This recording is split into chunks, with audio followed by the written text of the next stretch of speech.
Well, um, basically, this is the vault. Um, I have my CRT TV right here with the PC engine on top. Those two guys, my niece made me some cardboard art there of Mario and Luigi.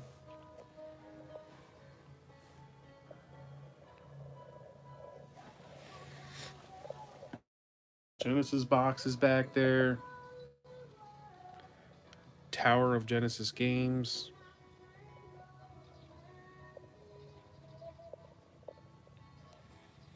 I just started collecting heavily as of recently, last couple of years, 2017. I took everything out of storage, and that's really what kicked everything off. I just started to collect. Um, it was dormant for probably about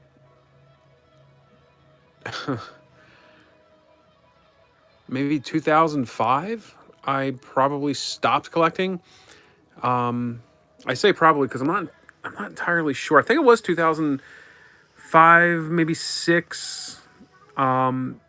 Is when I had last picked 2017 a retro video game.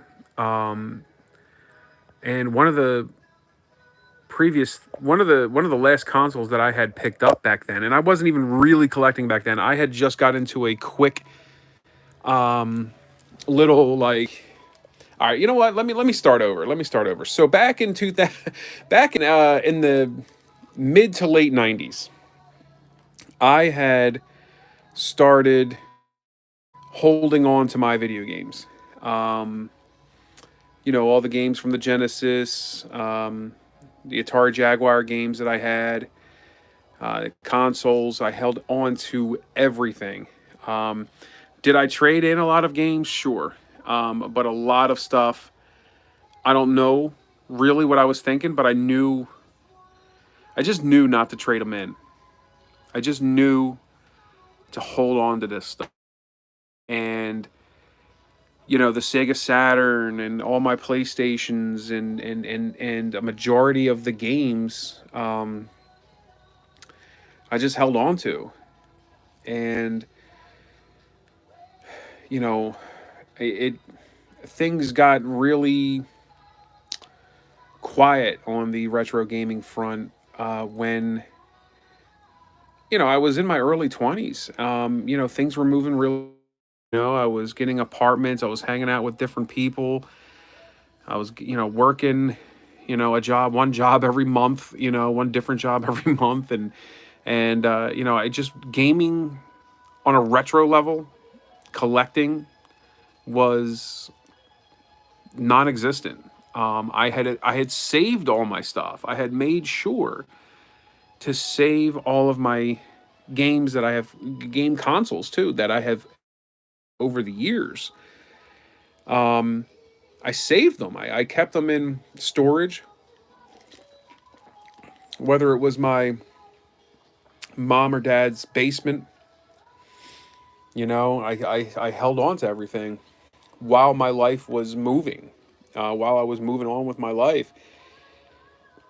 And there was, like I said, a brief period in the mid two that I went ahead and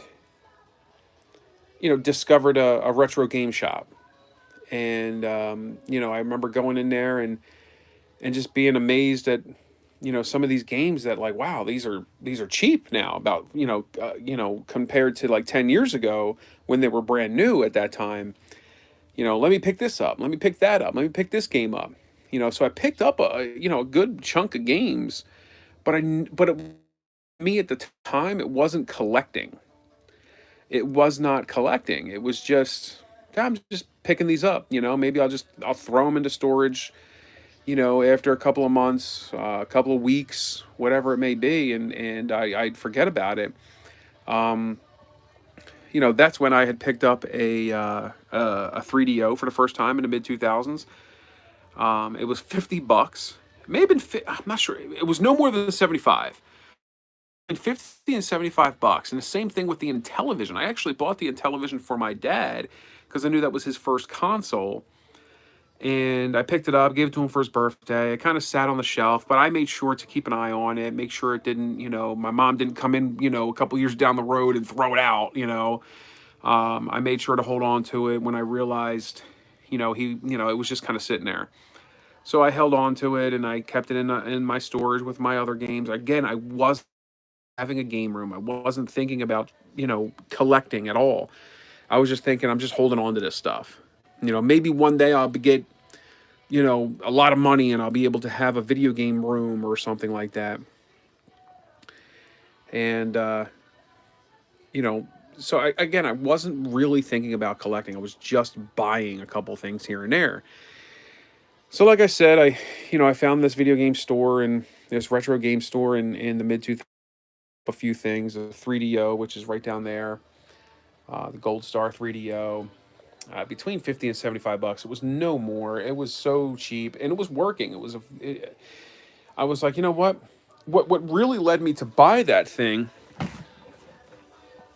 excuse me, was the fact that I knew when this thing had released, this Gold Star 3DO, the Panasonic 3DO before it, this thing launched at like 700 bucks at the time, which was insanely expensive. No one had a 3DO, at least that I knew. The Gold Star came out maybe a year or two later. I'm not sure. It was really, really soon after the launch of the Panasonic 3DO. The Gold Star 3DO came out. Gold Star is nowadays LG.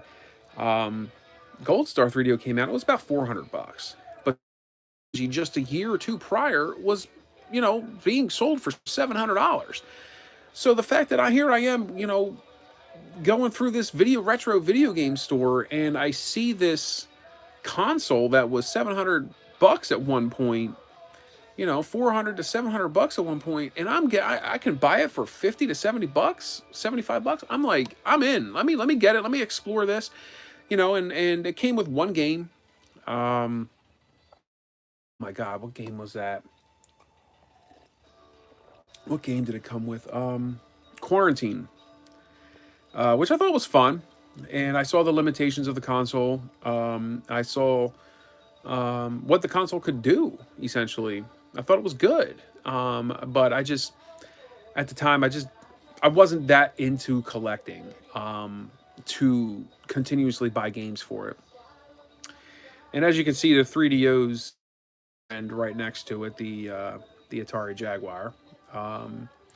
That I had picked up back in like it had to be 97.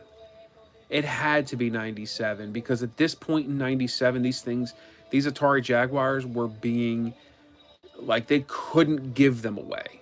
Okay. And I remember specifically, I'll never forget this. This is a memory in my head forever. We were in the mall and we were shopping with my grandma. And it was my mom. I'm pretty sure my dad was there, and it may have just been me. I'm not sure if my brothers or sister were there, but I remember going into the electronics boutique on the second level, and I remember seeing this. The Nintendo 64 had already been out, and it was a 64-bit system. My older brother, had it. We played it, we loved it, but I didn't have a 64-bit system. So I remember seeing the Atari Jaguar on the shelf, even in its dead days, on the box claiming it was 64 bits, and I remember seeing the price tag and it was, oh my God, it had to be 50 bucks. It had to be. There was no more. Otherwise, I would never have asked my mom for that kind of money. And I saw the opportunity as the younger brother, the middle son, the middle child, to get his own 64-bit system, to challenge my older brother on this 64-bit console landscape. And I would pretty much realize after taking a day, after plugging it in, excuse me, and playing my first game, I would quickly realize there was no competition. The Nintendo 64 blew this thing out of the water. I still pretended that it was a competitor. I remember being that young and just being like, you know what, like, you know, telling my brother, I got a 64-bit system too. I got a 64-bit system, and everybody who I showed it to, you know, I mean, I knew it was garbage. The quality compared to you know, the Nintendo 64 and what that was producing. Everyone I showed it to, you know, I could sense the, oh my God, is he serious right now? You know, even my dad, who at this point was not into video games at all, I remember him just being like, you know, wow, this is, you know, this is bad. Like, this is, I remember him playing Club Drive and just being like completely underwhelmed because what my brothers were playing, even me, on the Nintendo 64, and he was like seeing this Atari Jaguar, like, wait a minute, this is a kind of like a, you know, a step down. So, you know, basically, you know, the Jaguar, I remember picking it up for 50 bucks, you know, well, begging my mom to get it for me. I remember, you know, asking her, you know, can I get this system? You know, I was selling it to her pretty much. Yeah, it's a six, I can get it for 50 bucks, blah blah blah. And I remember she bought it for me, and you know, taking it home that day and feeling completely underwhelmed. But the thing is, even back then, excuse me while I sip this drink,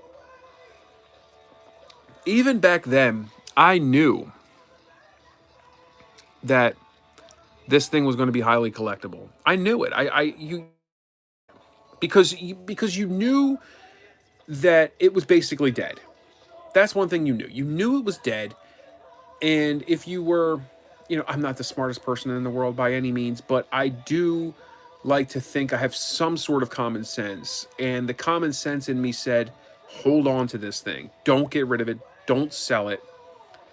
Even though there was a, you know, a small period there where well, one time, I should say, one time I did sell a couple of Jaguar games. Um, but I knew to hold on to this because it's dead and it was pretty obscure even at the time. Even in 97, going into 98, you knew this thing was obscure and potentially rare. So at the time, potentially rare. Now it's rare. Only allegedly 250,000 of these Atari Jaguars were released. You can actually see that a um, a Pro controller there. I finally picked that up, which I was so excited for, in Salem, Massachusetts.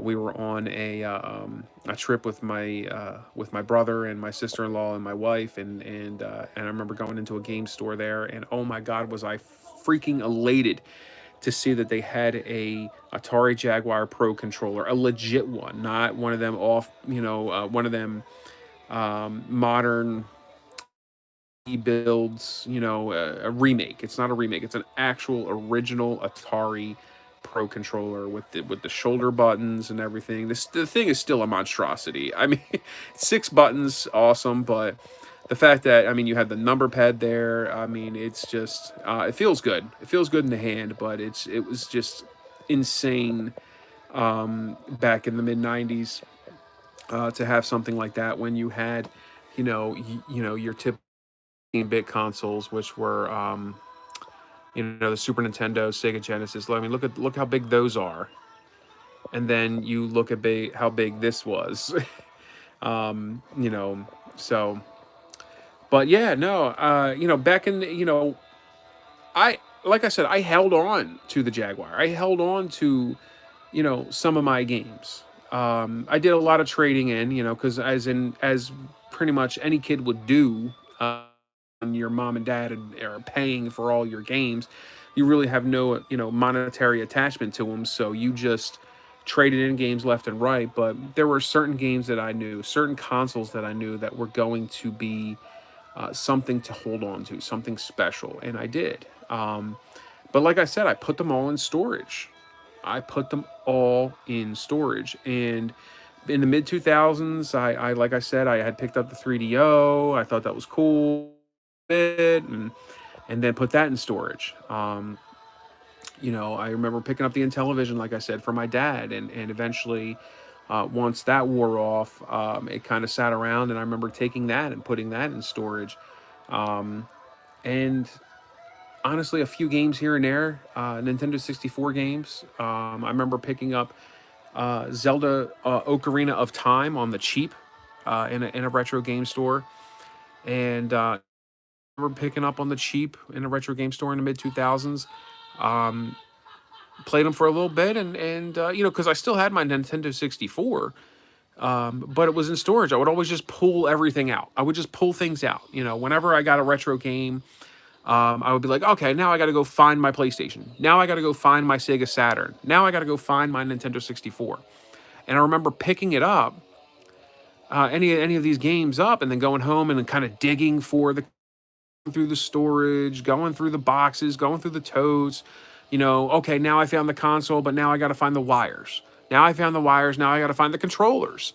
So it was always a hassle. At the time I would always be up to date on the current generation of consoles. Your Xboxes, your PlayStation 2s, your GameCubes. Um, but yeah, for the most part, my stuff stayed in storage, and it would always be in the back of my mind that my consoles, my games, my controllers, everything that I had in storage wasn't exactly the most tidiest of storage solutions that I had. I mean, I honestly just had things thrown in boxes on top of each other. No protection, no protection from the elements. I mean, cardboard boxes for I had a lot of the stuff in. And like I said, they were in basements. They were in actual storage facilities. And, you know, I never see the thing was one of the reasons why they stayed in these facilities in storage in basements was because I didn't have the space. Now, don't get me wrong. This room, that's why I called it the retro game vault, because it's like a vault, you see in a bank, and maybe just as big as a vault, and that's, again, small room, but I never had anything like this. I never had an extra room. And, even when after I got married and had my first kid, like, we just didn't have the space. We were living with my mother-in-law for a long time. And we were back and forth to my parents. We just didn't have the room. So this stuff just stayed years after years in storage. And finally in 2017, we moved in with my sister-in-law, and I was getting worried because we had just got rid of the storage facility that we were using, and we had to get our stuff out. And we're taking all the retro game consoles out, all the boxes that they were in out, and putting them in the outside storage that we had at the house that we were living in with my sister-in-law. And it never, well, I mean, we moved in 2015, and for 2 years this stuff sat outside, and it bothered me beyond belief in the back of my head that my game consoles are literally out in the elements. I mean, they were in a outside closet that was attached to the house. That was, again, there's no temperature control. It's hot, then it's cold, then it's hot, then it's cold. Who knows how much leaks were in there, or how many leaks. And then another portion of the game collection was in an actual outside storage, which was, one of the metal old tin sheds, and, which basically gives, the only protection it gives from the elements is from the rain and snow. I mean, honestly, and again, who knows about leaks? I mean, there were definitely leaks in there, but it definitely did not provide protection, temperature protection. So it would get freezing, it would get hot, It would get freezing. It would get hot. And, again, it would bother me that these things like were in there. And it was shortly before my sister-in-law moved out. She found her own place. And it was shortly before that I had decided one day out of boredom to go into the shed. And, to probably at the time just to take a couple of consoles out. Chances are, I honestly thought this stuff was going to be ruined. I honestly thought I was going to go out into the shed and was going to find everything soaked, everything moldy. And what I found honestly surprised me. I found that everything was kind of in good condition. They needed to be wiped off, they needed to be cleaned. But for the most part, things were working. I remember taking one console out, maybe in the PlayStation, cleaning it up, throwing it into, plugging it in into the living room, and being like, man, this is awesome. I found a bunch of games, and I'm like, man, this is great. I'm having so much fun, and let me see what else I have. So I remember going back in, and I would take something else out, and I would clean it up, and anything that needed to be, fixed, put together at the time. I would put it together, fix it up, throw it on the TV. Wow, this is fun. This is awesome. So and then that basically started it all. Started it all. Um, I remember taking out every single console at that point because I started realizing, well, if I can save this one, then I should go back in there and I should save my Jaguar. Well, while I'm in here, while I'm looking for my Jaguar, let me look for everything else. Let me look for my Sega Genesis with the 32X attached and the Sega CD attached. Let me look for my Sega Saturn.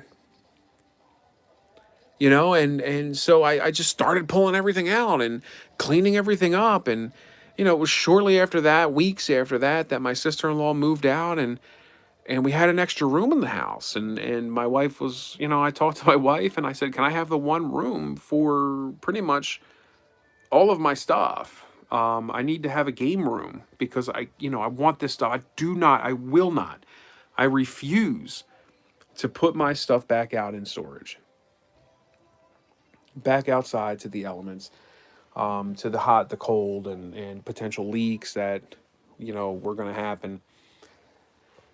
And sure enough, my wife allowed it, and here we are, 4 years later, in the game room, and I couldn't be happier. Honestly, I mean, it's amazing the amount. So it has gotten a little crazy because I am starting to run out of space to hold a lot of these loose consoles or loose games.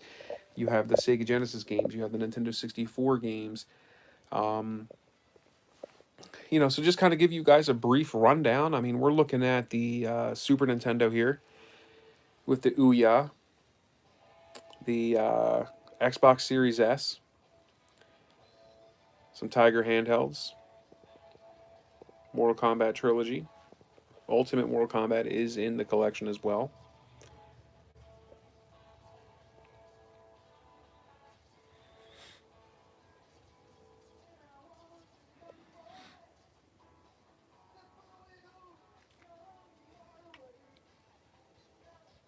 My favorite magazine because it was the launch magazine of the Dreamcast. Virtual Boy, which I bought just a couple years ago, complete in box.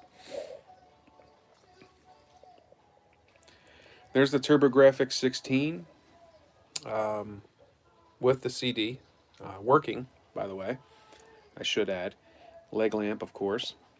Um, this TurboGrafx CD and TurboGrafx combo came with the TurboGrafx 6, Express, which is behind me, and I bought it all for $80 back in 2001. So it worked out. That definitely worked out.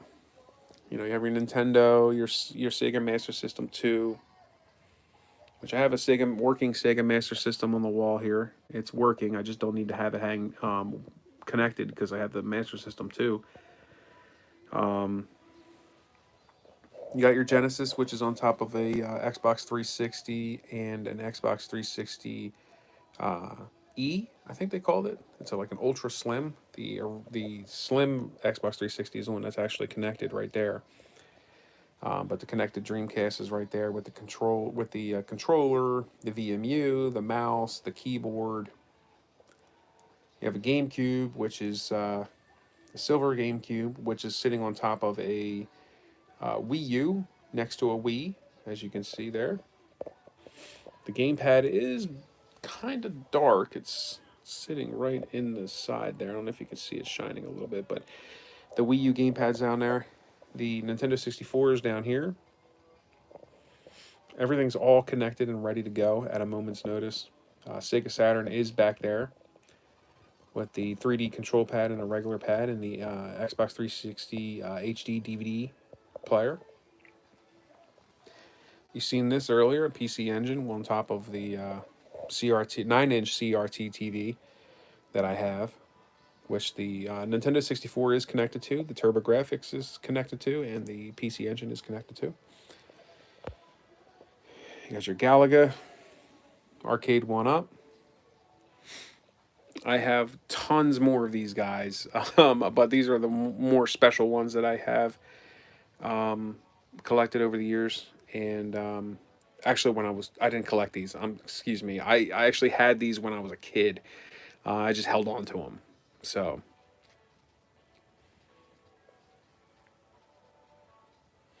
Macho Man, favorite wrestler with favorite current wrestler, CM Punk. Now, this magazine right here. I'm actually in this magazine.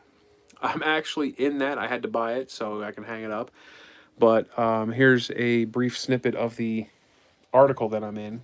This is a page from that magazine, The Underdog Collector. So if you guys are curious, take a look at that. I'm in that magazine. I definitely had to pick these guys up at the local Walmart. I thought that was really cool. I mean, that's like, I mean, that's awesome. Then you have some, some of the ghosts right here. I mean, come on. Got to get that.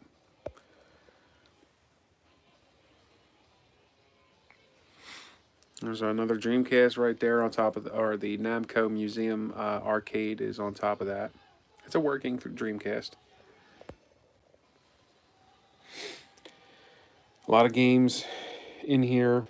There's all my handheld games. I mean, you're talking Vitas, you're talking Evercade, you're talking PSPs, you're talking all kinds of DSs, the Atari Lynx, the Game Boy Advances, Game Boy DSs, Game Boys.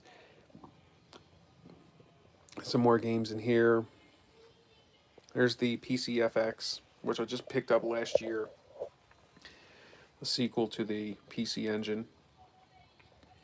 There's my entire Super Nintendo collection, which sits inside there.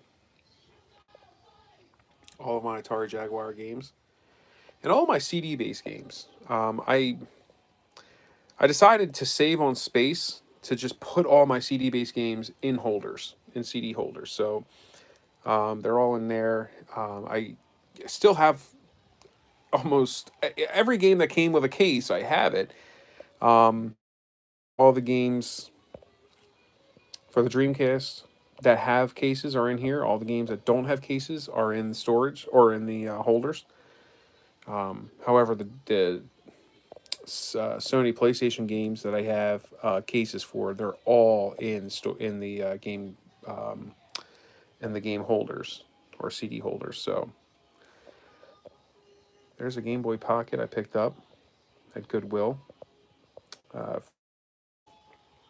Fix that up. There's the Turbo Express, Air Zonk, Game Boy, working Game Boy, Neo Geo Arcade. There's my first original iPad, C64 Mini, PlayStation 1 with screen and correct controller.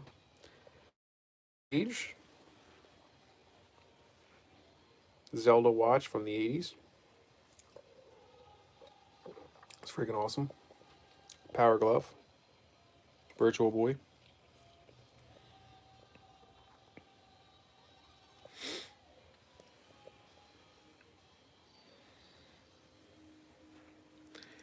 So yeah, this game room is definitely a game room that is a mixture of everything from my youth to the video games. So yeah, as you can tell, it's definitely something where I try, anything I see if I go shopping, at Goodwill or a thrift store or a retro game store, anything I see from my childhood, if it's cheap enough, couple of bucks here, a couple of bucks there, um, the highest I go is like 20 bucks, I pick up, find a spot. Yeah, I have a Teddy Ruxpin. I'm not gonna lie. I have a Teddy Ruxpin there, a gummy bear cartoon from when I was a kid. I mean, we adored these cartoons when we were kids.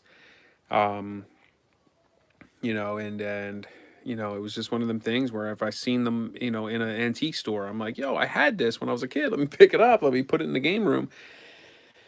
You know, um, Five collection here on the wall.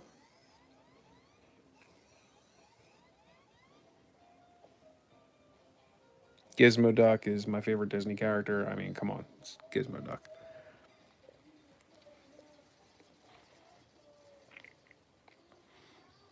But by this point, I think you guys get the picture. I just wanted to I just recently made this here collage of all the Philadelphia sports figures on covers of sports magazines. And of course, the Eagles winning the Super Bowl. But yeah, you got your Series X here, every Xbox console for the most part. Mini consoles, Nintendo Switches in here.